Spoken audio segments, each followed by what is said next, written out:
আসসালামু আলাইকুম।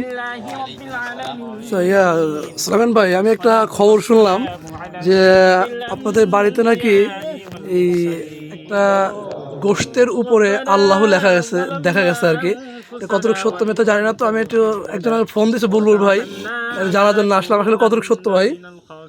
আলহামদুলিল্লাহ, আমার পাশের বাড়ি আলম শেখের বাড়ি থেকে এই গোস্ত, গরুর মাংসের গোস্ত কষাইছে। কষানোর পরে এইটা দেখে যে দুইটা টুকরার মধ্যে আল্লাহ শব্দ দেখা যাইতেছে। তো হাতের হাত আমার কাছে নিয়ে আসছে, এই যে আমার হাতে সেই গোস্তের টুকরা ক্লিয়ার আল্লাহ দেখা যাইতেছে। এই জন্য আমি রাখছি দুই টুকরার মধ্যে, কইছে এই দুই টুকরা খায়েন না, অবশিষ্ট মাংসগুলো খান, এই দুইটা টুকরা রেখে যান। আলহামদুলিল্লাহ। আসলে আমি এর আগে অনেক শুনেছি, কিন্তু আসলে আজকে একটু বাস্তবে দেখতে পারলাম। এটা আসলে আল্লাহর কাছে হাজার শুকরিয়া। তাহলে আপনি একটু দেখান তো ভাই, কোনটা হ্যাঁ, এই এই এই গোস্তের দেখেন, টুকরার মধ্যে না? আমি এর আগে শুনছিলাম কিন্তু দেখছিলাম না, কিন্তু আমি এইবার এসে আমাকে এসে দুইটা টুকরার মধ্যে নিজেই প্রমাণ হইলাম যে না, ক্লিয়ার আল্লাহর লেখা দেখা যাইতেছে। আলহামদুলিল্লাহ। আচ্ছা, ধন্যবাদ ভাইয়া। জি, আচ্ছা, ঠিক আছে। আসসালামু আলাইকুম। ওয়ালাইকুম আসসালাম।